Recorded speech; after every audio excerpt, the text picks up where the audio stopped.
Hey, Tim. This is Danny Smith. Just calling to tell you how much I appreciate listening to your show, Truckers' Voices. It's very informative. I really like hearing the drivers' stories, how they got into the trucking industry and maybe what kind of trucks they started out with. And it's just been a lot of fun, and I would encourage any drivers out there to tune in and listen, call in, be a part of it. It's a great show. Hey, this is Chuck Lopesiger, and I listen to Truckers' Voices every Thursday evening from 8 to 9 p.m. Eastern on Facebook or YouTube with host Tim Taylor and co-host Steve Brand, because it keeps me informed about the industry and the drivers that keep our country moving forward. Don't forget, Thursday, 8 to 9 p.m. Eastern. Be there. Hi, this is Scott Post, and I love Truckers' Voices because there's always something entertaining and educational for our industry. And it's also hosted by two of my good friends, Tim Taylor and Steve Brand. Tune in tonight. And in the meantime, be safe out there.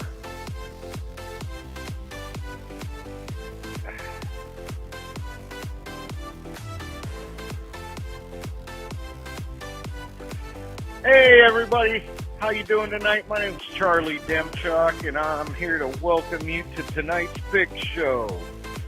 Y'all sit back, relax, enjoy the show. Tim and Steve got a good one in store for you. So have a good night. We'll see you. Hi, this is Tony Wainwright. I hope you enjoy listening to Truckers' Voices as much as I do. Now, without any further ado, kick back, kick your shoes off, air your corns out, and get ready to listen to another fine show.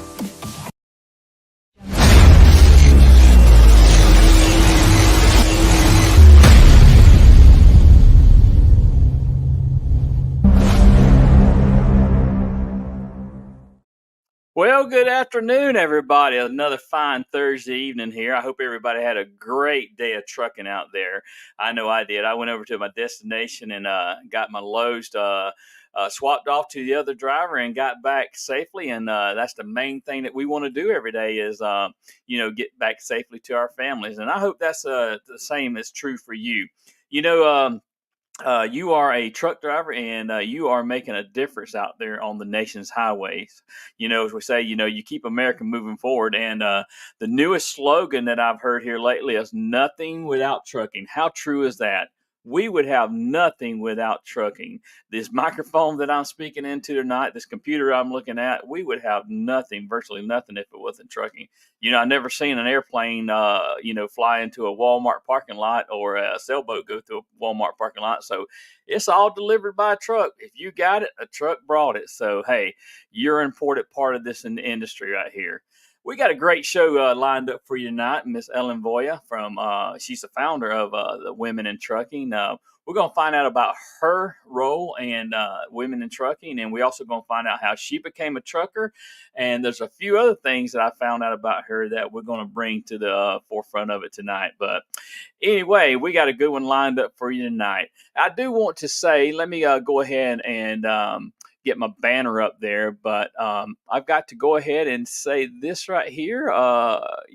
This right here. The views expressed on this show are those of the host and the guest only and do not reflect those of others. So, without further ado, I got to bring my old co-host on here, Mr. Steve Brown, and we'll bring him in here on his theme music. How about that? Me rolling, they hating, patrolling and trying to get. What do you say, Steve? They got me rolling dirty, baby.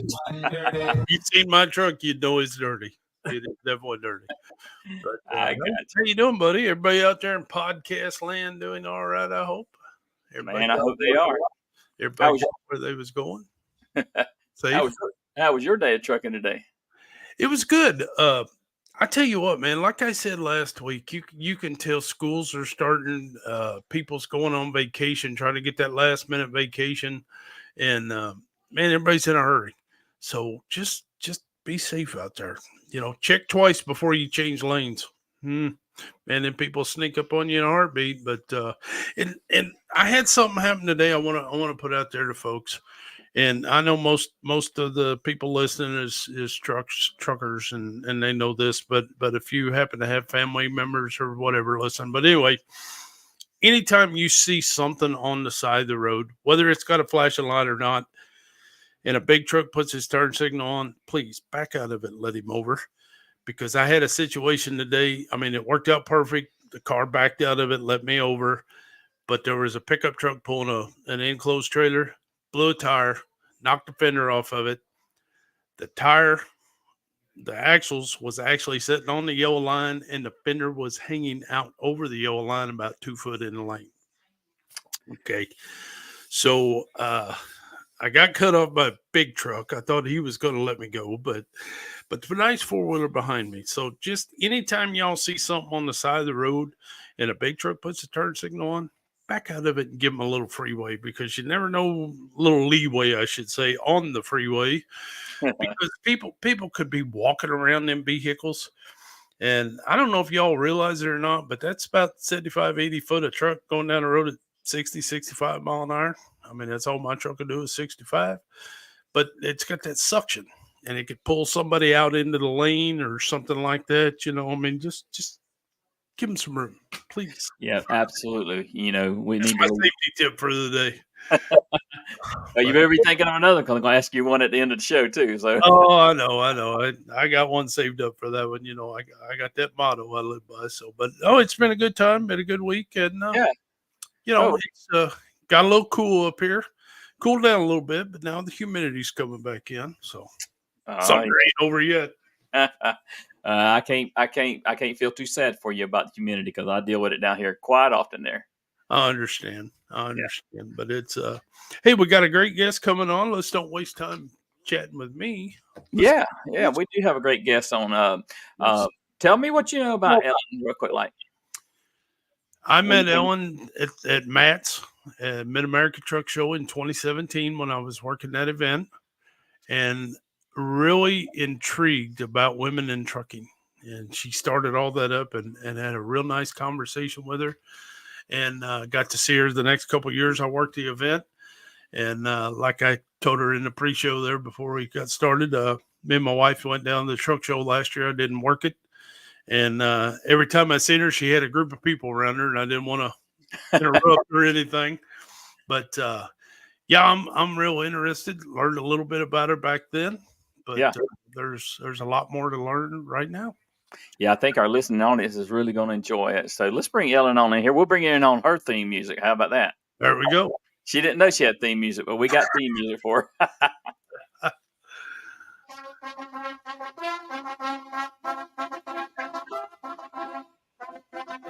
Oh. Ellen Voie. I love it. How are you, Miss Ellen? I'm doing great. Thanks, guys. Yep. We love bringing our guest in on the Rocky theme, because, with everybody is a champ in their own rights. Well, thanks. Yes. So Miss Ellen, just tell us a little bit about yourself. Tell us who you are, where you're from, and then we'll just jump right on into it. Sounds good. So born and raised in Wisconsin, lived here most of my life, did go to college in Oklahoma, and lived in Ohio for a little while. But for the most part, my family's here. I have 2 children, a son who's an electrician and a daughter who works in AI, and she has 3 little girls. So I get to, spend a lot of time with my granddaughters. But I don't know. There's just not a lot other than my life at Women in Trucking. Right. Well, that's awesome. So tell us, let's go ahead and get started like we always start with all our guests. I want you to just kind of tell us from the start how you became a truck driver. Well, I have to, full disclosure, never was a truck driver. Never. I've owned trucks, and I do have a CDL. But okay, you're a truck driver. Well, I have 126 safe driving miles. That's it. And that was after school. But I'll give you the shorter version. But in high school, I took shop class and learned some good skills of, drafting and welding and things like that. And then went to school for broadcast journalism. That was my goal, is to broadcast journalism, be like Barbara Walters, who was my hero. But ended up moving back to Wisconsin when my mom became ill, and I got a job at a fabricating plant, and I was drawing material handling equipment. So I was designing it, drafting, we called it, and it was like cantilever racks, pallets, things like that. And one day they came to me and they said, "Are you interested in moving into the traffic department?" I'm like, "I don't know, what's traffic?" So they said, "We'll send you to school for traffic and transportation management," which they did. I have a 2-year diploma from LaSalle University. And so I was assistant traffic manager, and then I was became traffic manager. And so I did that for a number of years until I started my family. And once I started my family, I did freelance consulting because I had a skill. I could, freight bills, and read tariffs, logbooks, things like that. So did that for 18 years while I raised my family, and then offered a job. I was offered a job at Trucker Buddy. You guys have heard of Trucker Buddy, right? Yeah. Mm-hmm. So I ran that organization for 6 years until one day I was recruited by Schneider National, and they said, "Come and work with us in the retention area." And I'm like, okay, that was intriguing. So I went to Schneider. I was the manager of recruiting retention programs. And my job was to figure out how to attract and retain non-traditional groups, and that included women. And as you know, Tim, at the time I was working on my pilot's license, so I belonged to an organization called Women in Aviation. And I thought, well, why isn't there something for women in the trucking industry? So put together a board of directors, got the legal paperwork done, and in March of 2007, Women in Trucking was born. Oh, that's awesome. That's awesome. And, out of that, I've actually met a lot of your ambassadors, right? And, I've had a couple of them on the show here.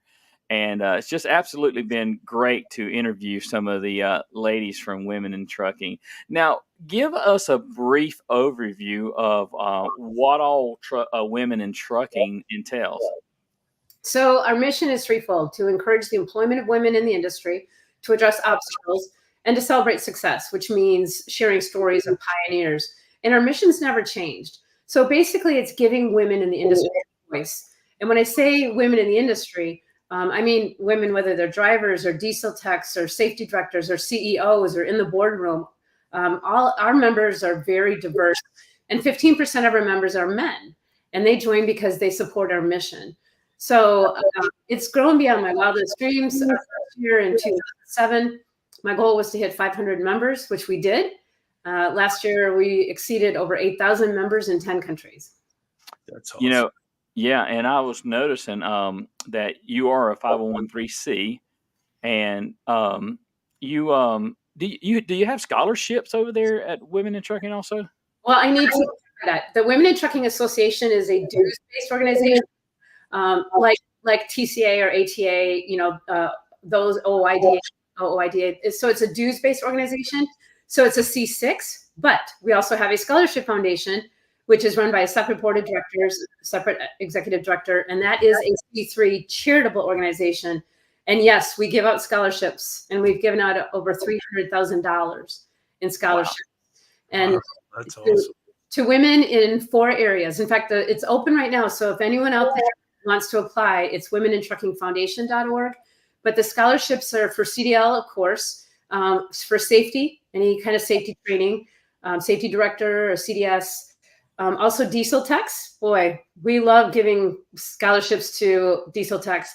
And then the 4th one we call leadership, which means anyone working in the industry who wants to advance their career. So I'd say go apply. The scholarships are $1,000 each. We'll send it to the school, and we want to help. Oh, yeah. All right. Steve? What's it take if a driver wants to be a member of Women in Trucking? So it's pretty simple. You go to womenintrucking.org and click on join. Dues are $35 if you have a CDL.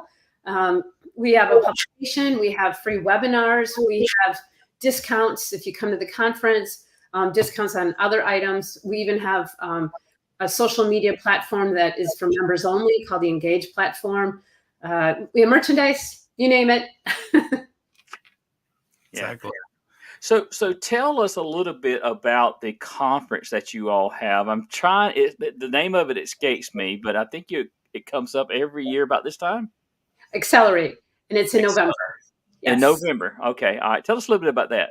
So this is the 10th year, and I'll tell you what, the first year we were scared to death, starting a conference and paying a lot of money and not knowing how many people would show up, but we had 300 people the first year. And last year, I think it was, I want to say, this year I think they're looking at 1,800. It's going to be one of the largest trucking conferences, but here's the cool thing. About 85% of the people who attend are women. So where do you go to a trucking event where there's no line in the men's bathroom? That's true.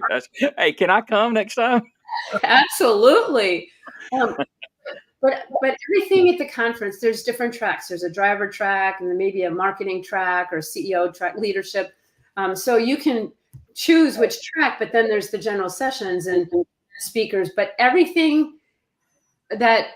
presentation applies to men and women. So it could be, we have a fraud buster. She talks about how to detect fraud in body language. And we've had how to brand yourself, or how to,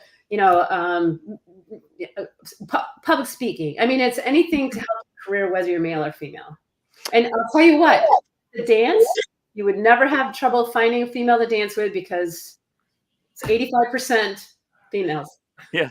Yeah, the ratio would be in a male's favor, right? Exactly. Now, does that move around every year, or do you hold it in the same city, same location every year? Well, it can move around. We've had it in Kansas City, but the year of COVID, we had signed a contract with the Sheraton in downtown Dallas. And since we had to cancel, we had to promise to do it the next year, which we had already signed a contract with the Hilton Anatole for 2 years. We had to push that back. So right now it's been in Dallas, and it's been working out until we outgrow it, right? Which could happen. Right. Yeah. Yeah. Well, that's awesome. And I was in Louisville this year, and I wanted to go up to. I got invited up to something. I cannot remember what it was, but I was so busy. I think I did an interview on XM Radio. I think that's why I couldn't get up there. But I got invited up to whatever you guys had going on there. It's called the Salute to Women Behind the Wheel. Yeah. Yeah.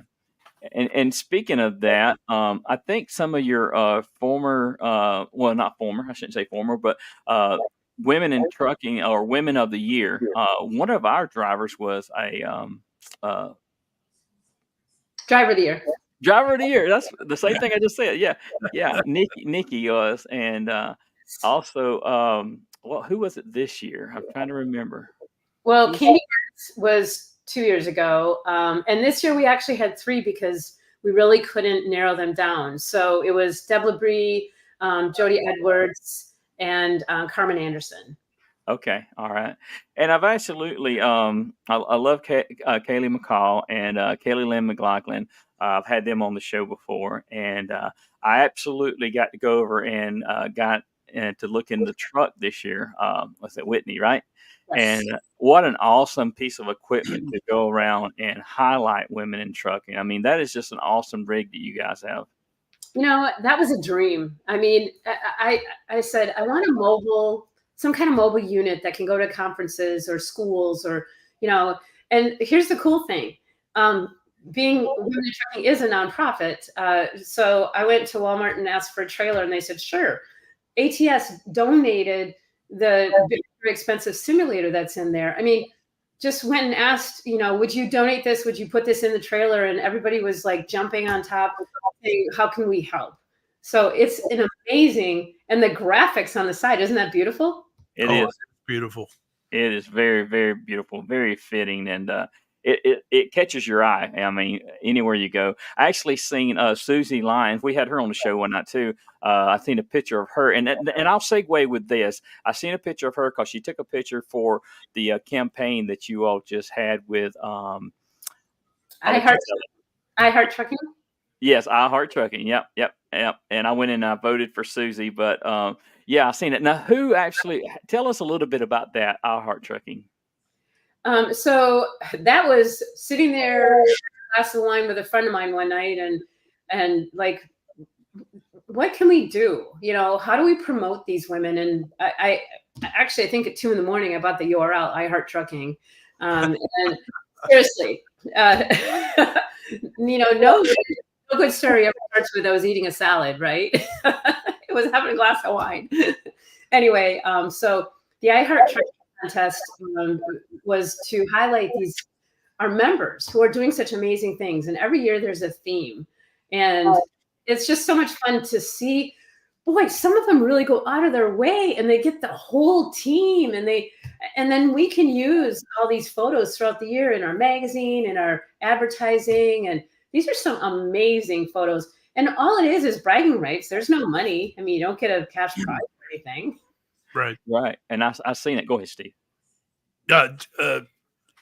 What is the percentage rate? Do you know what the percentage rate is of female drivers in the industry right now? I'm going to tell you, Steve, yes and no. And the reason I say that is because I know that like the ATA uses Department of Labor, and Department of Labor counts all CDLs. So it doesn't matter.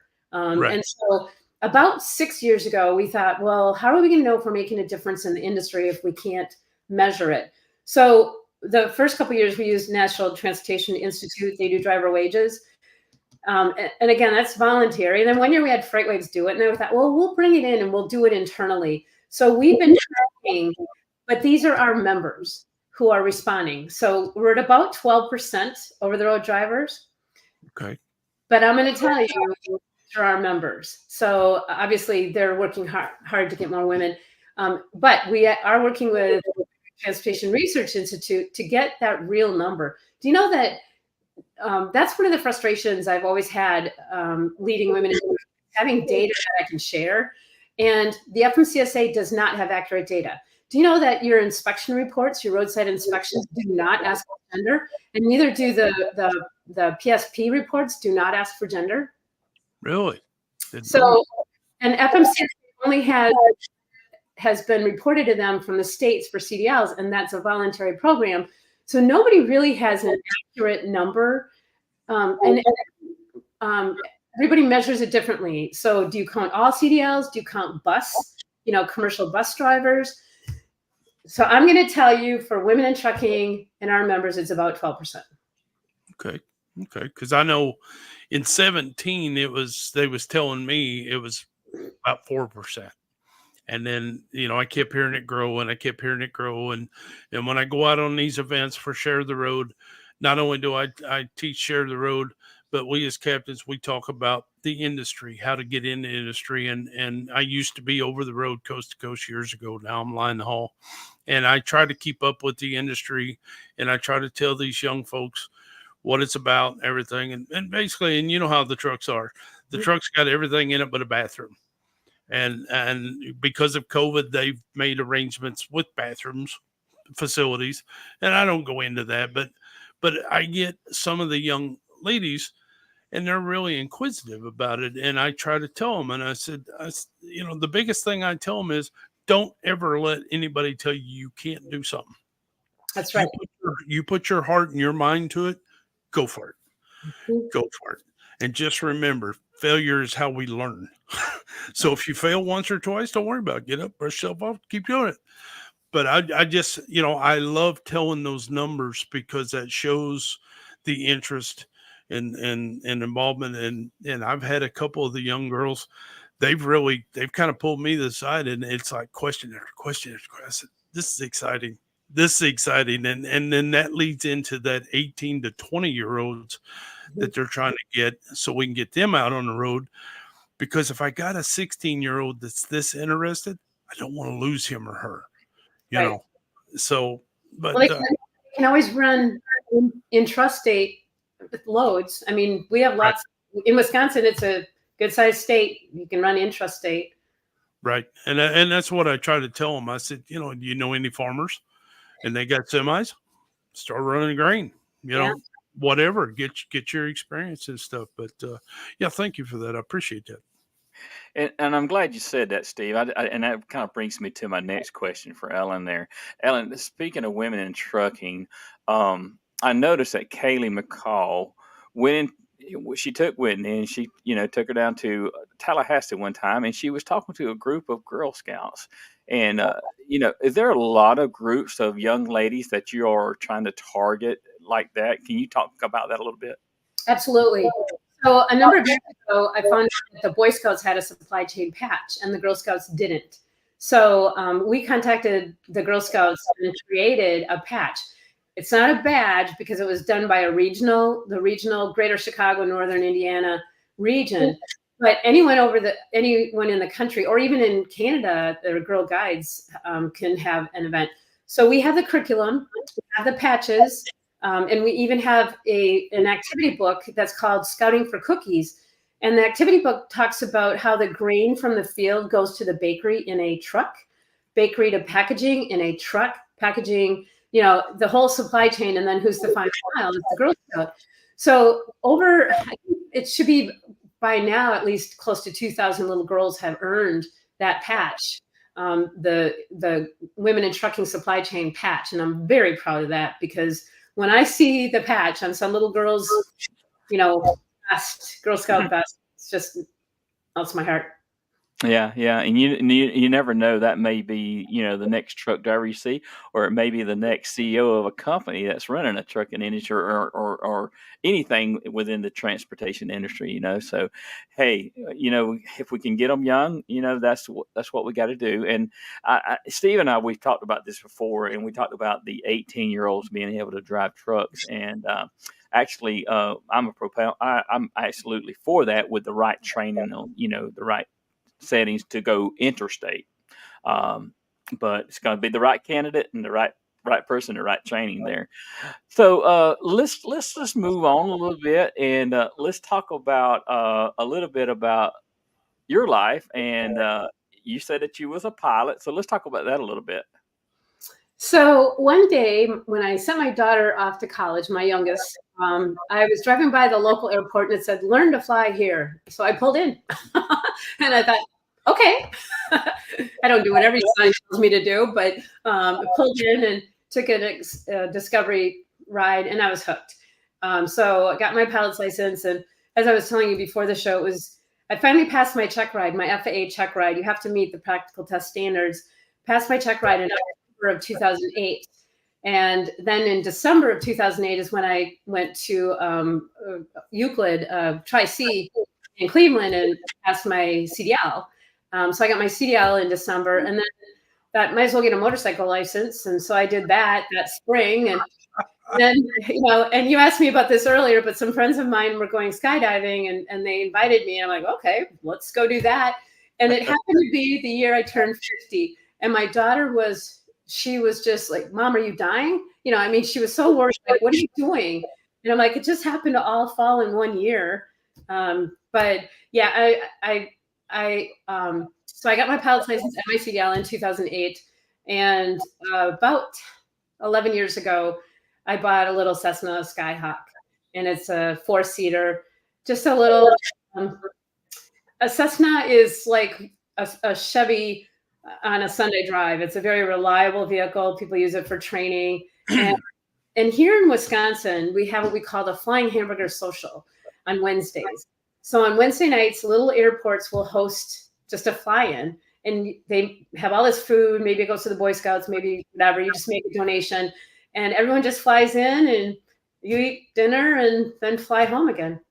Yeah, that way you can keep your flying hours up also, Yeah, exactly. I mean, I'm glad you said that you bought a plane, because that was going to be my next question. Do you own a plane? I do. And I actually, where I live, it's a house that overlooks the airport. It's a municipal airport. And so I can almost see my hangar, except that my house is surrounded by trees. But yeah, life is good. Yeah. So, and I hate to be all over the place. I want to go back to one thing with women in trucking here real quick. So where was I going to go with this? I was fixing to go somewhere, and I just lost my train of thought. Has that ever happened to you? Oh yeah, all the time. Yeah. I just lost my train of thought. So that's crazy. Well, tell us a little bit about your show that you have on XM Radio. So remember I said in high school I wanted to go to school for broadcast journalism? Yeah. Well, when I started Women in Trucking, I would get invited on different shows like Freewheeling Show or Mark Willis Show or different other people's shows. And after a while, I said, well, why don't you guys just give me my own show? And 7 years ago, they came and said, yeah, we'll give you a show and it'll be Saturday mornings. So it's Saturday at 10 Central, 11 Eastern. And I've been doing that for like over 6 years now. Is that how it works? I'm going to call Jimmy Mack up and say, hey, give me my own show. Exactly. I mean, Greg Thompson or anybody else listening. That's amazing. You say 6 years because it's like I told you earlier, I don't get to listen every Saturday, but when I used to run some Saturdays and stuff, I mean, that was one of the shows I look forward to listening to. And I can't believe it's been that long ago. I mean, it's just like, wow. I can't either. But, I was just going to make a comment. You went to college for broadcast journalism. Leave the journalism off in the college. I've been broadcasting for 35 years. There you go. I just didn't go nowhere. I was worldwide, but, That's why he's my co-host, because when I can't think of anything to say, I got Steve right there in the wings with me. Yeah, Well, you never know what our topic will be. So for this Saturday, the topic will be electric trucks. And I know there's a lot of pushback, how's the infrastructure, what's the weight of the batteries, what's the cost of vehicles, things like that. But I think they're coming, whether we fight back or not. So, I mean, look, some states like California have already, mandated them. So, right. Yeah, and I think that's going to be a big thing to look at, and the weights of those trucks that's what really I guess that's a common question too, probably that you'll get. How much weights do the batteries contribute to the truck along with the loads also? So that's a big factor in it too. They're trying to make the batteries lighter, and they're trying to make the charging faster because. Do either of you guys want to sit there for 2 to 4 hours while your truck recharges? No. I see Tesla sitting in places all the time waiting to be charged. Mm-hmm. So it's kind of crazy. I got a little experience with an electric car back in December. My wife and I went out of Long Beach, California, took a Mexican Riviera cruise. We come back. We spent 3 days in L.A., and I rented a car for the week. And the first car they gave me was a little Mustang. And I said no, because it's raining and I don't want that. It's set too low, yada, yada, yada. So we went through a couple cars and we got this Hyundai Ioniq 5. And it's all electric. Had 2,100 miles on it. Nice car, got a lot of power, everything. But the hotel we stayed in didn't have a charger. So we had to go across the street to the mall. So I went across the street to the mall. I knew nothing about this. No explanation, no nothing. You got to download the charging thing on an app and all this. Put your information, credit card, all this.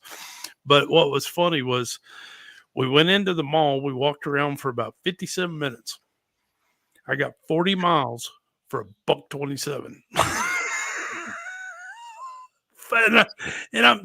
I'm talking to my wife and I'm relating this to the big trucks. And I said, we can't do this. There's no way.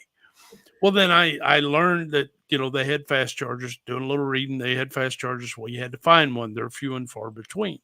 So I got charged up at about 33 minutes, something like that, 34 minutes. And that was a little more expensive. That was $25 and something or whatever it was. But I thought, okay, now this is better because I heard talk that while we was on our 30-minute break, you could go to the truck stop, take your 30-minute break and plug in. And it's like, I don't know about this electric thing. It's I don't know. My jury's still out on this one, but the power was there. But like you said, the weight, what are they going to do with the weight? I mean, they had to up the weight if you got an IPU. So are they going to get into that now? And then this is my question. We're worried about the weight on these roads and interstates out here now. Now you're adding more weight. Right. And less payload. Yeah, I don't know. Question. I definitely remembered what I was going to ask you, Ellen, and I wanted to ask you about this. You all at Women in Trucking, you give away a truck every year, right? Is that every year? Not every year. Not every Not every year. year. Yeah. Okay, tell us about that. Sure. So again, running a nonprofit, I always ask people for things. So I went to Aero Truck Sales and I said, "Why don't you give us a truck?" And they are owned by Volvo, so typically it's a Volvo. And they said, "Okay." So about 4 years ago, and what we did is it has to be an essay, and you have to write why we need more women in the industry and what you personally are doing to get women in the industry. And of course, we do a background check and driver record and all that stuff. But the very first year, the woman who won, Tiffany Hanna, a veteran African American, her mom had been a truck driver. She had been in the military, a 2-time breast cancer survivor. It was so cool. Hand her the keys of the Volvo. And then 2 years ago, it was Angelique. We gave the truck again, another one away. So about every 2 years, and Volvo or Aero has already promised to do this again. But it's a great publicity event.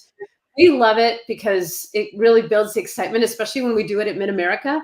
And I like to say, I get to hand the keys to someone, but it was a keyless entry, so I can't even hand the keys. Yeah, that makes sense. That makes sense. So, key chain to someone. Yeah, right. Yeah. Well, Yeah, I'm gonna go ahead and open up the phone line. And if anybody wants to call in, if you got any questions for Ellen or myself or Steve, you're welcome to call in. The number is going to be right here on the screen. I'm gonna put it on the ticker here, and I also put it up here. So it's 251-616-2151. We would love to hear from you. Gina Jones, I know you're listening in out there. I saw you in there. So Gina, I would like to hear from you. If you could call in, that'd be great. But anyway, we're going to continue the conversation here unless we take a phone call. We'll just, go right into the phone call there. But anyway, all right. So anyway, Steve, go ahead. I'm going to go back to, I understand the pilot license. Why did you choose to get your CDL? Because I wanted to understand what our drivers went through. Okay. I really wanted to understand the experience. And we had a truck driving school, Tri-C in Euclid, Cleveland area. And they said, we're going to challenge you, get your CDL. And I have to tell you, I didn't mention earlier, but I was married to an owner operator and we had 3 trucks and I had a chauffeur's license. So I did drive. I mean, I didn't drive for a living, okay? Never under a load. Right. But if I had to go pick up a truck from, a repair shop or whatever, so it's not that I hadn't driven, but I didn't want to grandfather myself in under the old chauffeur's license because I said, if I'm going to get a CDL, I want to be proud of that CDL and I want to earn that CDL. So that's why I went to truck driving school, is so that I could better understand some of the challenges that our members face when they do attend truck driving school. Right. Okay. Yeah, and I shared my screen just then. So if you can see it, or if you're just listening, I'm sharing the screen from the Women in Trucking website there, and there's a lot of information on the website there, and I was really I was kind of scrolling through it earlier. A lot of stuff that could really help you out if you want to go check it out. I would encourage you to. And anyway, I want to call attention to something. Yes. Steve, you said when you go to school, you get a lot of questions. So, Tim, scroll back up and click on that tab that says driver. Okay, scroll back up. It says driver. Yep. Tell me, where am I at? Way at the top, buddy. Right to the left of join. Right here? Yep. Yeah. I want you to click on that. Okay. So every time when people call and ask questions about how do I choose a truck driving school? How do I choose a carrier? Can I have a felony and still get a CDL? Things like that. When we get questions like that, we answer them. So if you scroll down, you'll see that there's videos, there's Q&A, all kinds of information. Do you have what it takes? I mean, this whether you're male or female, this website I am so proud of because it's free. It's to anyone. We want people to be prepared when they come into the trucking industry. And they have so many questions. I mean, I'm surprised. Recently, the question was, can I have a CDL and can I have a felony and still get a CDL? And so we did our research and we said, absolutely. It depends on what you're hauling, where you're hauling, who you're hauling for. But Here's a funny story. I asked Waste Management if they allow CDLs, and they said, well, yeah, if it's for theft, we don't care. They can steal all the trash they want. Oh, I goodness. always heard a garbage man got paid $5 a day and all he can eat free. Ooh. Yeah. Yeah. Hey, I rode the garbage truck when I graduated high school. I used to work for the city I lived in back home, Missouri. I rode the garbage truck. Hey, I got a lot of respect for those guys, especially the ones that hang on the back of the truck, because that's what I did. I hung on back of the truck, jump off, jump on, jump off, jump on. You get good exercise, Just don't miss the truck. That's true. Y'all go ahead. I'm going to try to call automated. They're automated, and it just picks it up and dumps it in. Right. They've got life so easy anymore. I'm telling you, I don't know. But now, dumb question, because I haven't looked it up. Womenintrucking.com or .org? Org. It's .org. But we also own .com, so it'll take you there as well. Okay. All right. Because I got a couple ladies that I know that I work with that I'm going to try to steer them this way. And, because they was asking some questions back in the TDC practice time. They was both rookies in the TDC. And man, it was a lot of fun working with them and the interest they showed and everything. So, like I said, I tell these young people, anything you want, set that goal high.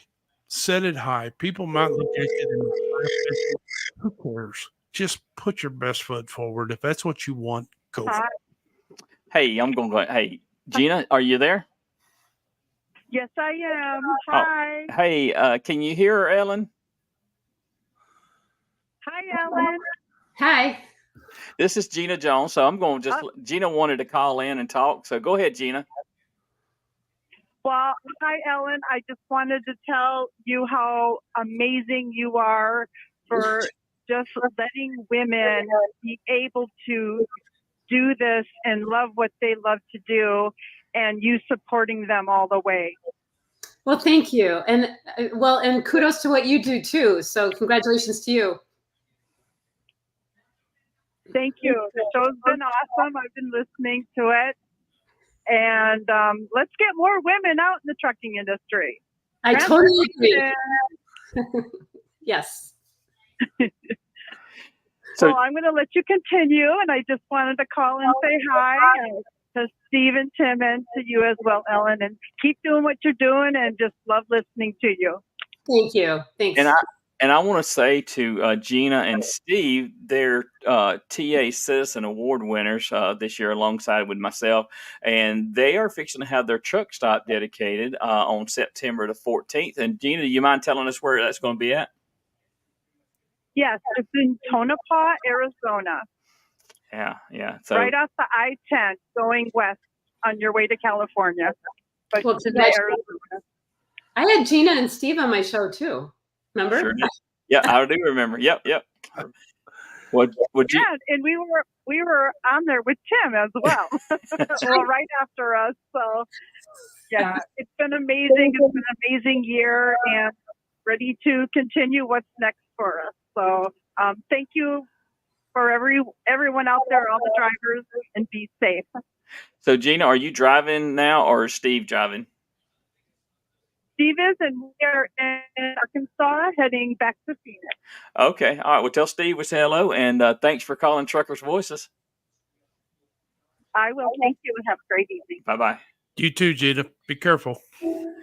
All right. So Gina's a good friend of the show there, and she always calls in, and she gives us a lot of support. Her and Scott Post and many others. Bill McNamee, he's listening in tonight. So I just want to kind of give a shout out to all those folks that's listening in tonight. So anyway, let me see what time we got. It's 8:44. We usually start kind of trying to wrap the show up somewhere between now and the top of the hour there. But anybody that wants to call in, please call in and get your questions in there. So Ellen, do you want to tell us a little bit more about XM Radio and some of the guests that you've had on there in the past? You can name drop on the show. We don't care.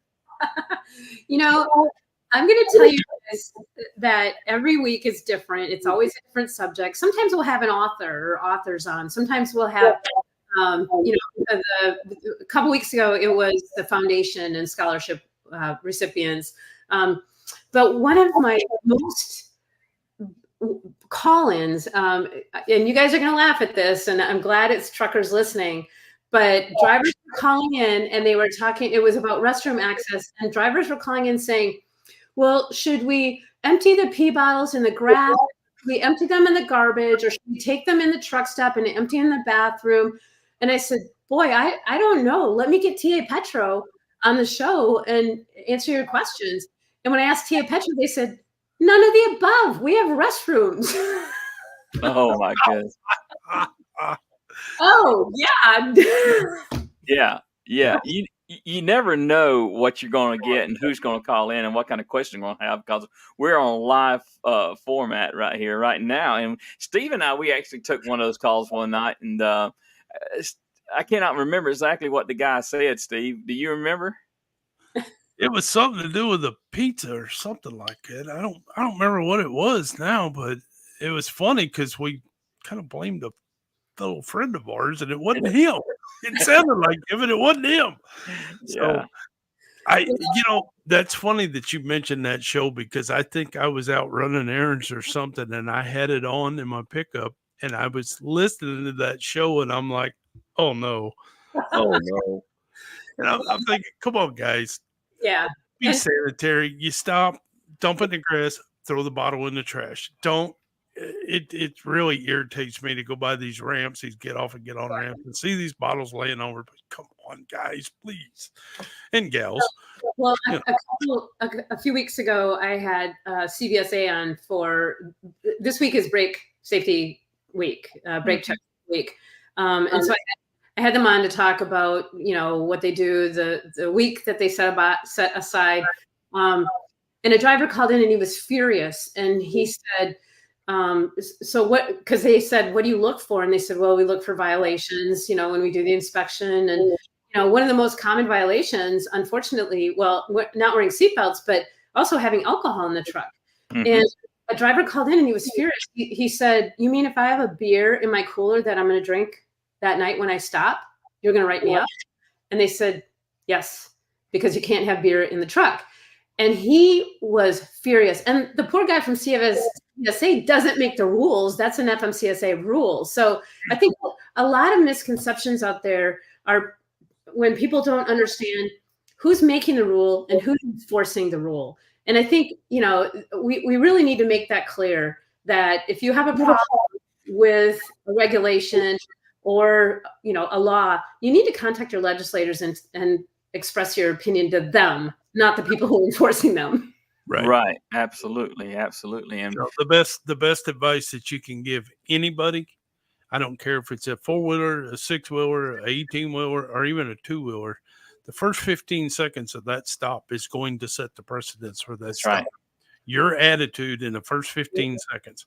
But you bring up that about a guy stops somewhere and he gets a 40 ouncer for the night before, that night when he's going to go to bed.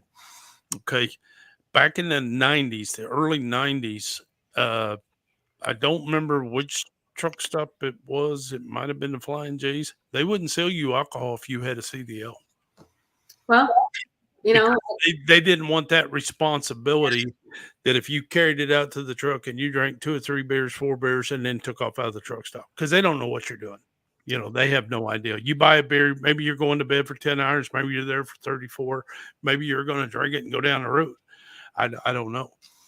Right. But I believe it was them, and it may have been another one too. It might have been the pilots. But yeah, I remember standing there one night before I come into LTL, and this driver was getting irate. They had to call law because he was totally infuriated because he was there for the weekend, and it was like a Friday night or something, and they wouldn't sell it to him because he had a CDL and he was driving a truck sitting out in that parking lot. I seen both sides of it. Right. I do too. And I mean, it's not my call, but I think my biggest point about that is a lot of times people don't realize who's creating those laws. And one of the biggest complaints I hear is when truck drivers complain about, why aren't they doing the same thing to four-wheelers? Well, first of all, they can't. The Federal Motor Carrier Safety Administration only has jurisdiction over interstate traffic. So when people complain about four-wheelers and remember radar detectors, I mean, cars could have them, trucks couldn't, stuff like that. When I hear drivers complaining about why don't they do that for four-wheelers, because they can't. Right. Hey, people's got to realize we are a heavy regulated industry. We are sometimes, I think we're over-regulated, but there again, I try to look at it in a 360 perspective. I try to look at it from their side, my side, this side, that side, I try to be fair. I guess that's a maturity in me. I don't know, whatever, trying to be professional, but it's like the big thing here this week. I think it started Monday.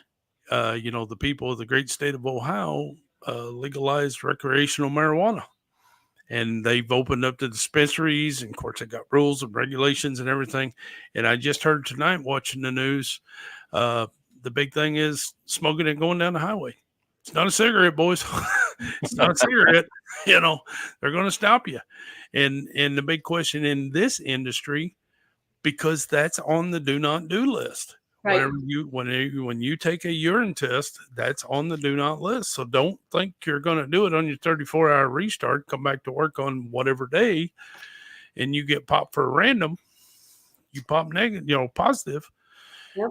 You're going to lose your job. Transportation workers are still not allowed. So yeah. I think it was last year's truck show. ATRI had that survey out about marijuana usage. Mm-hmm. They as did. part of the CDL operator. Yeah, and that's a tough call. That's a tough call. So, can I mention something else, Tim, that I haven't mentioned? Yeah. So we talk about regulation and legislation, and I truly feel that people need to make their voices heard. And so one of the things we do at Women in Trucking is we give ride-alongs to elected officials, regulators, and legislators.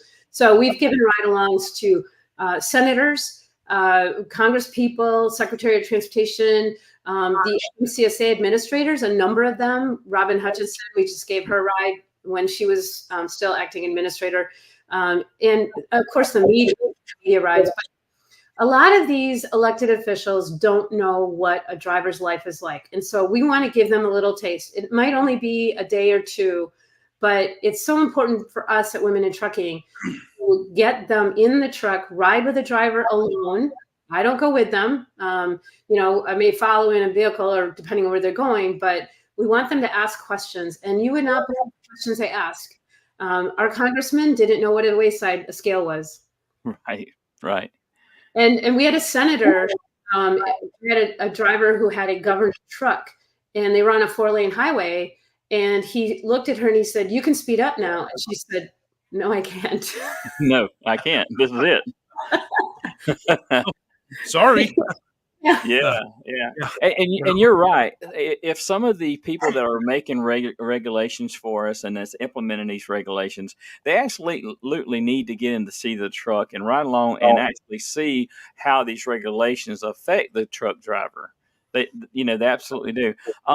I did want to ask a question. Steve kind of said something a while ago about the truck stops, and I had a question about what kind of marketing are you having for women in trucking at the truck stops to kind of engage them or getting them interested? Is there anything y'all got a program that you're using there?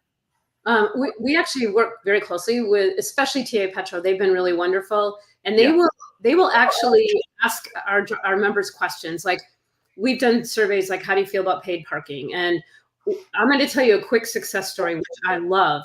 So TA Petro said, what can we do better with our showers? And so I went on Facebook, and we've got thousands of members on our Facebook group. And I said, what do you like about Petro's showers, and what could they do better? And I don't want to hear complaining. Well, they said a lot of times in the summer, the air exchange isn't enough. And the women said a lot of women said they didn't like buzz hanging off the vent and things like that. So because of that, TA Petro now makes the managers of every truck stop shower in their own truck stop once a month. They also have an exchange that a ventilation exchange that they hold up to the vents to make sure that the air is, and they have to clean the vents. make sure there's not. And that was because our members gave feedback and TA Petro listened. So I'm very proud of the fact that we're willing to share. We've also done that with the truck manufacturers, sent women down to the manufacturers and had them in the cabs and say, what can we do differently to make this more ergonomically correct? So we're not trying to build trucks for men. We're not trying to build showers for men. We're trying to make sure that it's appropriate for both men and women, a level playing field, so to speak. Right. Yeah, absolutely. And I would love to get into that more. I would love to go back into the the pandemic era and talk to you more about how that affected women. We just don't have time tonight because we're coming to the end of the show here. But I will make one comment, Tim. Yeah. Since the pandemic, we've had more and more women come into the industry from the medical field, nurses' aides, because they got tired of people coughing on them and they just want to be alone in a truck. So the influx of women coming into the industry as drivers from the medical field has been unbelievable.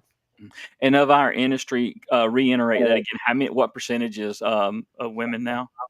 I'm going to say 12%, and that's our members, of course. Yeah, and that's drivers, right? Drivers, yes, or the road drivers. Drivers, okay, yeah, and because there's many more women that make up the industry. There's so many facets of the industry that they help make up also. Yeah, you can. That's what I tell the kids. You can do anything from A to Z in the industry. You do not have to be a driver. You can be just go on forever. But real quick, one last one. Do you guys kind of emphasize on safety and security?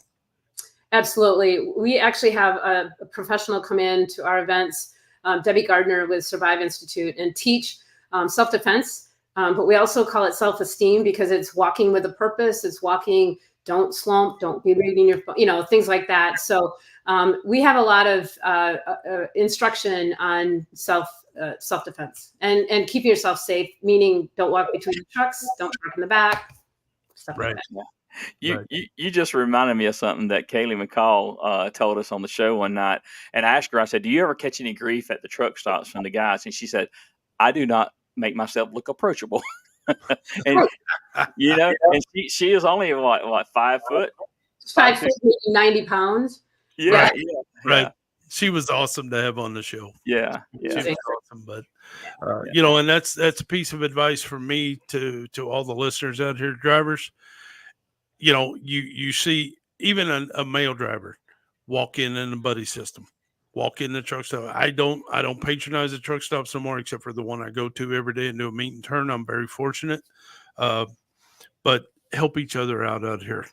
It's I can't express it enough. Let's go.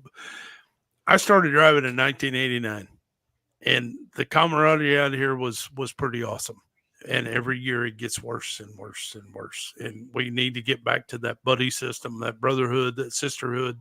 And let's go back to having fun and helping each other, not trying to hurt each other, I agree. But, Yep.